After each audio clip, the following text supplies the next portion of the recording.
My brother's wife smirked at Thanksgiving and said, "Your parents only love you when you're paying their bills." My mom laughed and said, "You're not welcome unless you clear your brother's credit card debt." I stood up, smiled, and said, "You're right, and that's why you'll never see me again." They looked sad when they realized they had just lost their favorite ATM forever. This happened last year, and I'm finally ready to tell the complete tale. It's long, but please stay with me. The outcome is really worth it. Some things modified for privacy reasons. If you want the short version, go to the bottom. But if you skip to it, you'll miss out. I-35 Male owns a profitable franchise of gyms in North Texas. There are 4 locations now, and there are plans to open 2 more by next year. Every year, we make roughly $1.2 million. I have about 50 individuals working for me, including trainers, front desk staff, maintenance teams, and administrative workers. Not bad for a guy who got out of the Marines at 23 with nothing but a GI Bill and a dream. This story isn't about how I became successful in business or how I created my empire from the ground up. It's about how my poisonous, dysfunctional family tried to take all my money for years and what happened when I eventually decided to utterly destroy them instead of just going away like a normal person would. From the time I was a kid in the suburbs of Dallas, I knew exactly how my family worked. We had 2 kids living with us. Cameron, my younger brother, and I. He is now 32 years old.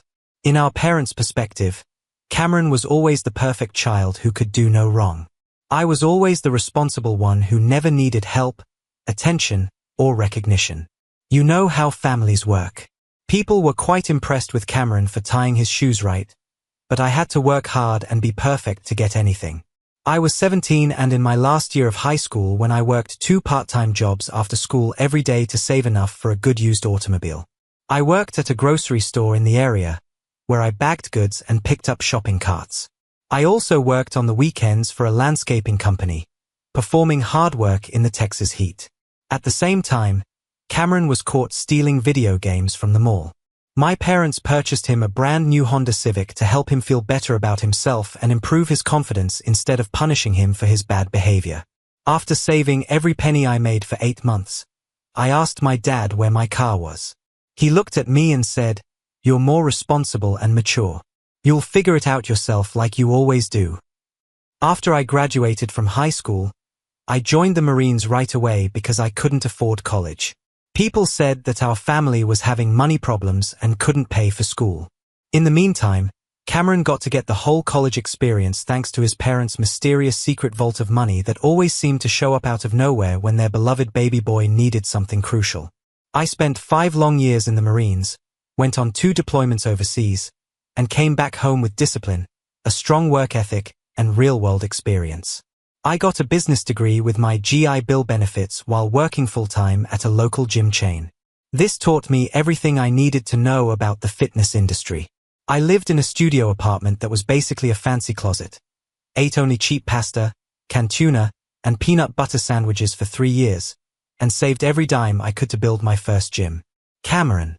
After 3 years of partying all the time, switching majors 4 times, and barely completing his classes, he dropped out of college. But my parents said that was just him finding his true path in life and trying out different creative things. I had 2 very profitable gyms, bought a great house in a decent neighborhood, and was steadily accumulating real generational wealth by the time I was 30. Cameron was 27 years old and had never worked for more than 8 months at a time. His behavior was easy to guess. He would acquire a job at the bottom level, work there long enough to qualify for unemployment benefits, then get himself fired on purpose and live off government aid while seeking for the appropriate job. But who did everyone still think was the best in the family? The guy who has never done anything useful or important in his whole adult life. After that, Cameron met Jessica. That's when things got from bad to worse in our household. Jessica was the worst kind of materialistic, superficial woman you could imagine. She was all of them in one annoying individual. She had artificial breast implants, false lip injections, fake eyelash extensions, and acrylic nails that were so long and complicated that she couldn't do simple things like type or unlock car doors. She had never had a real job, yet she always seemed to have the latest iPhone model. Designer bags that cost thousands of dollars and outfits that cost more than most people's monthly mortgage payments. She stuck on Cameron like a parasite because he was too dumb and ignorant to see that he couldn't afford her crazy, costly lifestyle on his unemployment checks.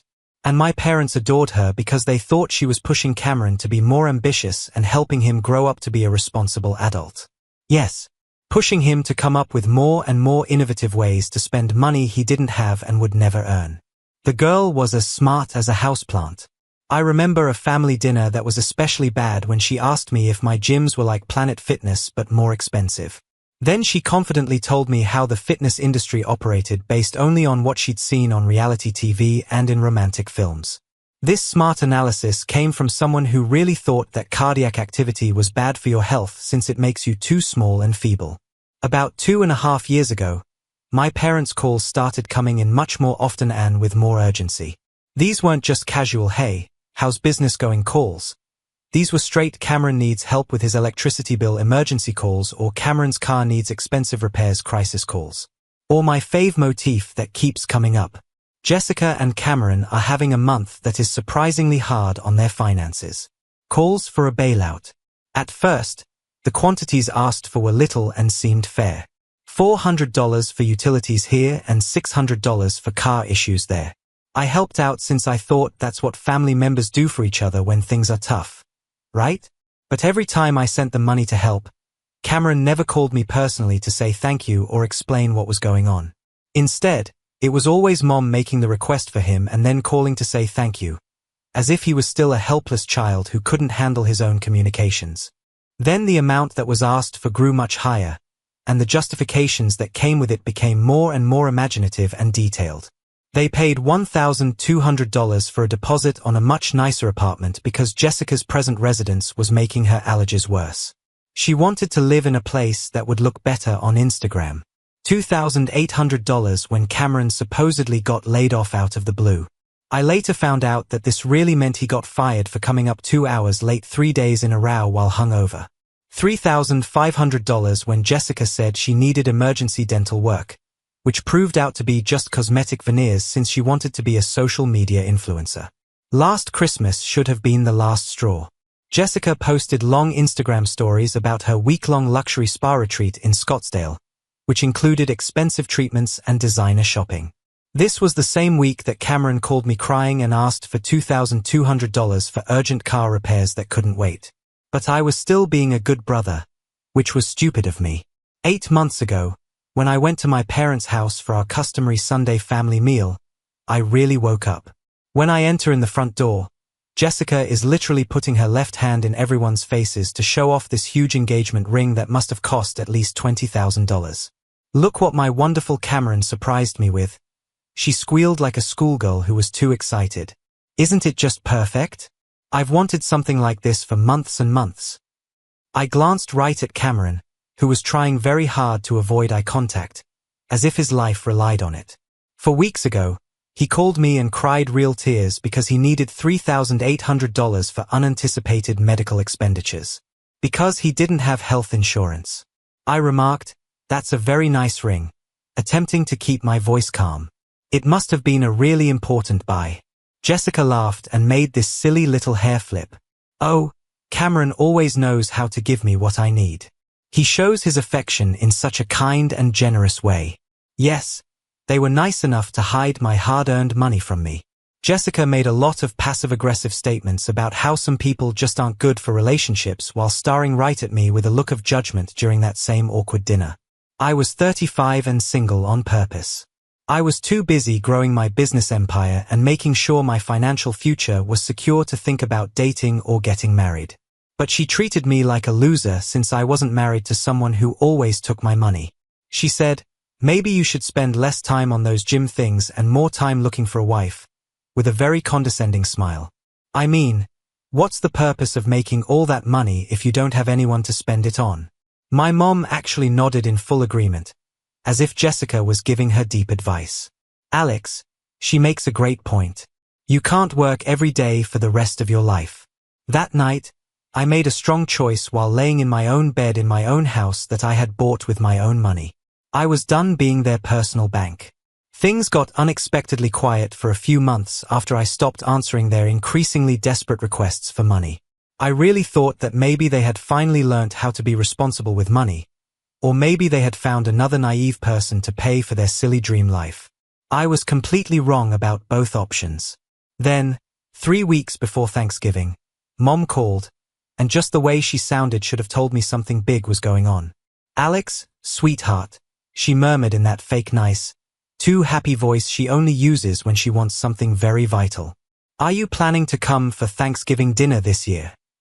I'd been seriously considering skipping the whole thing entirely, to be completely honest. Every single family gathering felt like an exhausting theatrical performance where I was forced to play the role of the successful son who should be endlessly grateful for the opportunity to solve everyone else's financial problems and personal crisis. But I made the crucial mistake of saying yes, I would attend. "That's absolutely wonderful." Mom sounded way too relieved and excited for a simple holiday dinner invitation. "It'll be so nice to have the entire family together for such a special occasion." The excessive enthusiasm and obvious relief in her voice should have been my first major warning sign. Mom was never that genuinely excited about holiday dinners, unless there was some kind of significant hidden agenda involved. When I arrived at their house on Thanksgiving morning, Jessica answered the front door wearing what appeared to be a completely new outfit from head to toe that probably cost more than most people earn in an entire week. Her acrylic nails were freshly done with some kind of elaborate crystal and glitter design that must have required hours at an expensive salon. "Alex," she exclaimed with the most transparently fake smile I'd ever witnessed. "Oh my goodness. Thank God you're finally here. We've been waiting and waiting for you to arrive." Red flag number 1 was practically waving frantically in my face. Cameron was positioned in the living room, looking more nervous and anxious than I'd ever seen him in our entire lives together. When I walked into the room, he barely managed to look up from his phone screen, and his leg was bouncing rapidly, like he was extremely worried about something important happening. "Hey there, bro," he mumbled without making any eye contact whatsoever. Red flag number 2 was now joined by red flag number 1 in a growing parade of obvious warning signs. Dad was acting relatively normal, asking his usual surface-level questions about how business was going at the fitness centers, while Mom bustled around the kitchen, making unnecessarily dramatic gestures and movements. Everything seemed fairly normal and routine until we all sat down at the dinner table with our plates full. That's when Mom cleared her throat in that very specific way and gave me that particular look, the exact same expression she used to give me when I was a kid. And she was about to ask me to do extra household chores that Cameron somehow always managed to get excused from doing. "So, Alex," she said while cutting her turkey with almost surgical precision and deliberate movements. "Cameron and Jessica have some really exciting news they want to share with the entire family. Here we go with whatever elaborate scheme they've cooked up this time." Cameron shifted uncomfortably in his chair like he was sitting on something sharp and painful. "We're getting married next month." "Congratulations," I said, though something felt seriously off about the rushed timing and urgency. "Why the sudden need to get married so quickly? It's going to be absolutely beautiful and perfect." Jessica gushed dramatically with obvious excitement. "Small ceremony, just immediate family members, very intimate and romantic." Mom smiled with obvious pride and satisfaction. "They found the most perfect venue possible, very elegant and sophisticated." I waited patiently because I knew from years of experience that there was always a catch with these people. "The only thing is," Cameron finally said while staring directly at his plate instead of looking at me, "we're running a little short on the deposit for the venue and all the catering expenses." And there it was, the real reason for this mandatory family dinner gathering. "How short are we talking exactly?" I asked, even though I already knew this was going to be completely unreasonable and outrageous. Cameron and Jessica exchanged one of those meaningful looks that couples share when they're about to tag team someone for money. Then Jessica leaned forward across the table with this incredibly entitled smile that made my skin crawl with disgust. She waved her hand like she was talking about pocket change and remarked, "It's really not that much money when you think about it. Only $22,000. I almost choked on the food I was eating. $22,000? Mom jumped in right away, showing that she had practiced this speech. When you truly think about it, it's not too bad for a nice wedding. The cost to rent the facility is $6,000. Catering by professionals costs $10,000. $3,000 for flower arrangements.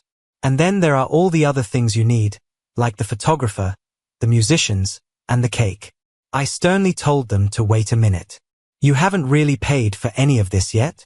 Jessica's false smile got substantially tighter around the edges.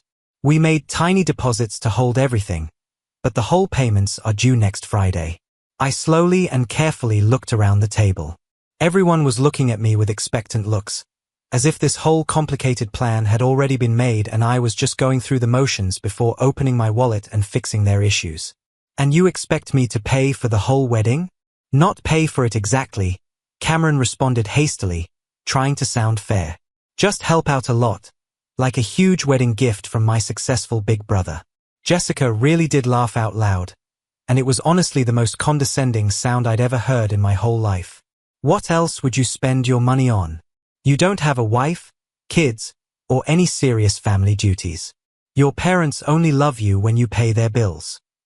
The entire room went completely silent. Even my parents looked genuinely uncomfortable with how directly and brutally she'd just insulted me. I set down my fork very carefully and leaned back in my chair, staring at my mother. Is that true, Mom? Instead of denying it, Mom actually smiled and nodded. Well, if you're not willing to help family, then you can't come to family events anymore. You can't come unless you pay off your brother's credit card. The words hit me like a physical blow. After everything I'd done, all the money I'd given them over the years, this was how they really saw me. Not as a son or brother, but as a wallet. I stood up slowly, grabbed my jacket, and smiled back at her. You know what? You're absolutely right, and that's why you'll never see me again. The change in the room was immediate and dramatic. Mom's confident smile vanished instantly. Dad's face went white.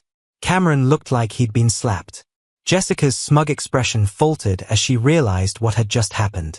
Their faces completely dropped when they realized they had just lost me forever. Wait, Alex, I didn't mean Mom started, but I was already walking toward the door. Yes, you did mean it. And now you get to live with it. And I walked straight out the front door without looking back. 3 solid weeks after that Thanksgiving disaster, my phone was constantly buzzing with incoming messages from every family member. Long guilt-tripping text messages from Mom about how disappointed and hurt she was by my selfish behavior at dinner. Multiple voicemails from Dad lecturing me extensively about family loyalty and stepping up when it really matters. Even several pathetic messages from Cameron, though he was mostly just whining about how I was ruining his special day and destroying his happiness. But the absolute best and most entertaining messages came directly from Jessica herself. This woman sent me literal multi-paragraph essays about how I was a selfish, bitter person who was obviously jealous of Cameron's happiness and success in life. She called me pathetic for being single at my age, strongly suggested I was probably gay, and finished with increasingly vague threats about how I'd definitely regret this decision when Cameron becomes wildly successful. The irony was absolutely incredible. She was calling me jealous while literally begging for my money to fund her expensive lifestyle and fantasy wedding. I carefully screenshot every single message she sent me and saved them in a dedicated folder.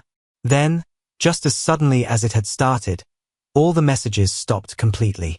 I genuinely figured they'd either found some other gullible victim to fund their ridiculous wedding, or maybe they'd finally decided to have a much smaller ceremony they could actually afford with their own limited resources. I was completely wrong about both possibilities, as usual. For weeks later, my friend, who works as a loan officer at a major regional bank, called me with some very interesting and concerning information. "Hey, weird thing happened at work today," he said casually. "I saw your brother and his fiancée at our main branch earlier this afternoon." My stomach immediately dropped with dread.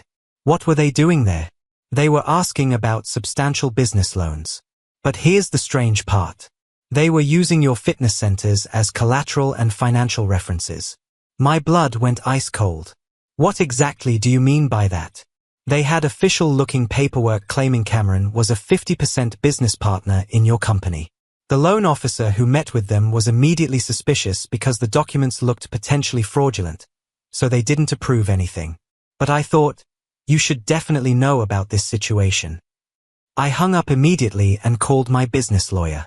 After some investigation and research, we discovered that Cameron and Jessica had been systematically attempting to secure substantial loans all across the Dallas metropolitan area using completely forged documents claiming Cameron was a major owner of my fitness center chain. They'd even created elaborate fake employment records showing Cameron as my director of operations, earning $85,000 annually. They were actively attempting to commit serious fraud using my business reputation, credit history, and financial standing. That's when I realized that these people had crossed a line they could never come back from, and I needed to completely destroy them instead of just walking away and ignoring the situation. I spent the next 6 weeks methodically gathering every piece of information I could find about their situation. I didn't hire any private investigators or do anything overly dramatic. I just started paying very close attention to details and asking the right questions to the right people in my network. First, I discovered that the wedding was definitely still happening despite their obvious financial problems. They'd somehow managed to scrape together enough money for a small ceremony at some budget venue outside the city limits. But here's what was particularly interesting. Jessica was telling everyone on her social media accounts that they'd chosen to have an intimate wedding and that certain people who weren't supportive of their love weren't invited to attend. She was actually spinning my refusal to fund their wedding as me being deliberately excluded from their special day. Then I uncovered something extremely interesting about Jessica's background. My banker friend mentioned that Jessica had visited his branch several months earlier when she and Cameron first started dating seriously. She'd attempted to open a business account for some multi-level marketing scheme. And during the standard credit check process, several major red flags had appeared on her financial history. I asked him to dig a little deeper into her background information. Banks share data with each other, and he owed me a significant favor from when I'd helped him get an excellent deal on gym equipment for his home workout room. What we discovered was absolutely incredible and eye-opening. Jessica had quite the documented financial history with men. She'd been married before, not once, but twice previously. Both times to men with substantial money and assets. Both marriages lasting just long enough for her to gain legal access to their financial accounts and property. And both ending in extremely nasty divorce proceedings where she walked away with significant portions of their assets while claiming various forms of emotional and physical abuse. Cameron was going to be husband number 3, and he had absolutely no idea about any of this history. But that wasn't even the most interesting discovery I made. The most fascinating part was what I learned about their current financial situation through various sources. Remember all those emergencies and unexpected expenses that Cameron had been asking me to help with over the past 2 years? Well, those emergencies were real in a certain sense. Cameron had been getting deeper and deeper into serious debt, trying to maintain Jessica's ridiculously expensive lifestyle and spending habits.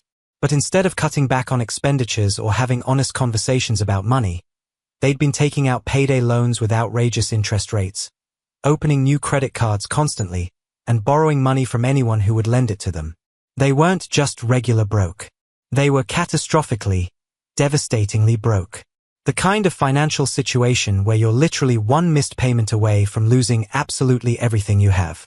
And Jessica, she had no clue whatsoever about their real situation.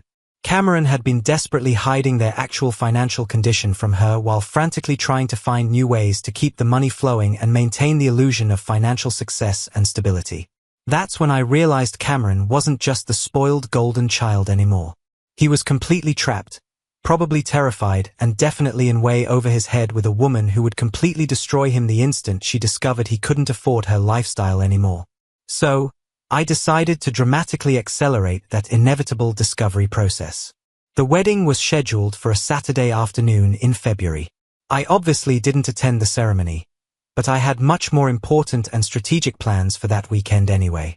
You see, I'd spent several weeks carefully putting together a comprehensive information package that would change everything. Screenshots of Jessica's insulting text messages calling me pathetic and jealous. Complete copies of all the fraudulent loan documents they'd attempted to use with my business information forged on them. And the absolute crown jewel of evidence, a detailed background report on Jessica's 2 previous marriages, her well-documented history of financial manipulation and gold digging, and complete documentation of their current catastrophic debt situation. But I didn't send any of this damaging information to Cameron directly. That approach would have been too easy and predictable, and he probably wouldn't have believed any of it coming from me anyway, given our family dynamics. Instead, I sent the entire comprehensive package directly to Jessica's mother with detailed explanations. Here's what my thorough research had revealed about Jessica's family background and situation.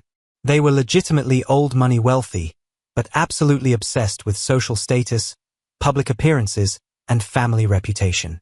Her father was a successful investment banker at a prestigious firm, and her mother was one of those high society country club women who cared more about maintaining their family's social standing than anything else in the world.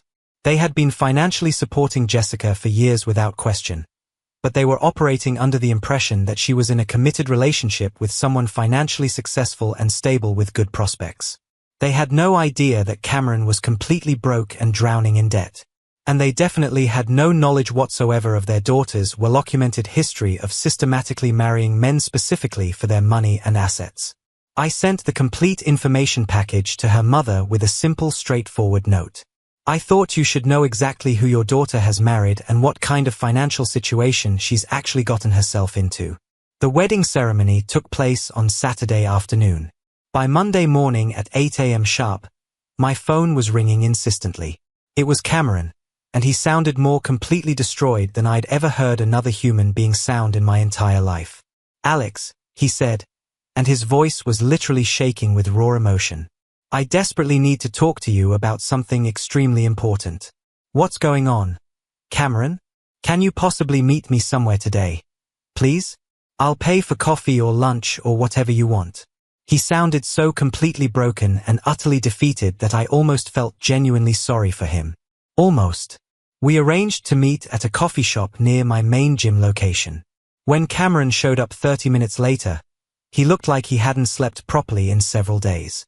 His eyes were completely bloodshot, his hands were visibly shaking, and he kept looking around nervously like he was afraid someone dangerous might be following him. "She's completely gone," he said without any preamble or greeting. "Who's gone?" "Jessica. She left me permanently, took absolutely everything valuable, and just disappeared." I raised an eyebrow with genuine curiosity. "Everything?" Cameron nodded miserably. "All the wedding gifts we received, the money her parents had given us for the honeymoon, even our security deposit for the apartment. She cleaned out our joint bank account down to the very last penny and vanished completely." "What exactly happened over the weekend?" "Her parents called her early Sunday morning while we were still at the hotel. They'd somehow gotten incredibly detailed information about our real financial situation, about my actual employment situation and our debts. They flew down here immediately and had this massive screaming confrontation with her in the hotel lobby." Cameron ran his hands through his hair frantically and repeatedly. "She tried desperately telling them it was all lies and misinformation from jealous people. But then they started asking very specific questions about money, about my employment history, about all our credit card debts and loans. And she suddenly realized the complete truth about everything. She realized you're completely broke and have been lying to her. Worse than just broke, we owe over $50,000 in credit cards, payday loans, and personal debt from friends. Her parents immediately cut her off financially and told her she was completely on her own from now on. And Jessica," he laughed with absolutely no humor whatsoever. "She looked directly at me and said, 'I definitely didn't sign up to be poor and struggle,' and just walked out of my life forever." I sipped my coffee slowly and waited for him to finish his story. "Alex, I'm in a lot of trouble and can't fix it. Like completely and totally ruined, with no chance of getting better. This week is when the rent for the unit is due. I can't make any of the minimum payments on my credit cards. I'm going to lose everything I have left. What about your parents? Can't they lend you a hand?" Cameron's face curled up with humiliation and embarrassment. "They don't know how horrible things really are. They think I only need aid with a few bills and other usual costs each month." He trailed off pathetically, saying, "If they knew the real truth about everything, they would be unhappy with you. They would never talk to me again and utterly cut me off. You know precisely how your dad feels about making bad decisions and being bad with money. I almost laughed at how ironic the whole thing was. Dad said he hated being financially irresponsible more than anything else. But for years, he had been directly supporting Cameron's bad choices without even knowing it. Cameron glanced up at me with the saddest, most begging eyes I've ever seen on a person. I know I've messed up everything in my life. Alex, I know I've been a lousy brother to you for years, but I'm begging you. Please help me again. I need your help more than I've ever needed anything else in my life. What kind of help are we talking about? At least $50,000, maybe even $60,000, to get rid of everything and start fresh with a new slate. I slumped back in my chair and thought about his desperate face. $60,000 to fix a problem that never should have happened in the first place if he had made even one smart choice. You know what, Cameron? You're totally right about some things. You messed up everything and have been a horrible brother to me for most of our adult lives. He was so disappointed and hopeless that his face collapsed. But more than anything else, you've been a user and a parasite your whole adult life. You've treated me like your own ATM machine for years, only for your own advantage. You have never once asked how I'm doing at work or in my personal life. They never offered to help me with anything at all. You never even said thank you when I helped you out of all your problems and messes. Please, Alex. I'm begging you on my knees. I still have more to say. My voice was really chilly now. You married a manipulative gold digger who humiliated me over and over again in our parents' house and then sought to commit severe fraud using my business reputation and credit. For years, you've been taking advantage of my achievements in a planned way, and all you've done for our family is cause problems, drama, and financial emergencies. Cameron was crying in front of everyone, and real tears were flowing down his face. I understand. I believe what you say is true. I will alter completely. I vow on all that is holy. I will obtain a genuine job right away. I'll pay you back every dime, with interest. I'll do anything you ask me to do. No, you won't change. I got up and put on my jacket on purpose. You realize why you won't really change, right? Because you've never had to deal with real repercussions before. Someone has always been there to fix your life every time you've messed it up. For decades, Mom, Dad, and I have all been letting you act like a loser. I glanced down at him, and he looks like a broken child in his chair, absolutely sad. So, this is what will happen next. You will go home and figure out how to fix this whole thing on your own. You're going to have to work your way out of this money hole $1 at a time for a long period by getting any job you can find. If you learn something important from this and show real change in a few years, we might be able to talk about establishing a real relationship. Please don't do this, Alex. I am your brother. I responded no firmly and walked toward the door without looking back. You're the son of my parents. There is a big difference between the two. And I never saw him again. Mom told me 6 months later that Cameron had filed for bankruptcy and was living in a small studio apartment across town. He was working 2 jobs loading trucks for little wage at a warehouse. Within 2 months of leaving Cameron, Jessica married a corporate lawyer she had met on a dating app. Mom and Dad were telling me to bail him out with money and to be the greater person and forgive family because blood is stronger than water. I told them the same thing I told Cameron. Some important lessons about life can only be learnt through direct experience and the results of those experiences. Cameron still contacts me from time to time, maybe once every several weeks. He doesn't want any money anymore. He finally learned his lesson the hard way. He just wants to check in and start over with a relationship from begin. The talks are really stiff and uncomfortable. But maybe that's how real change and growth have to happen.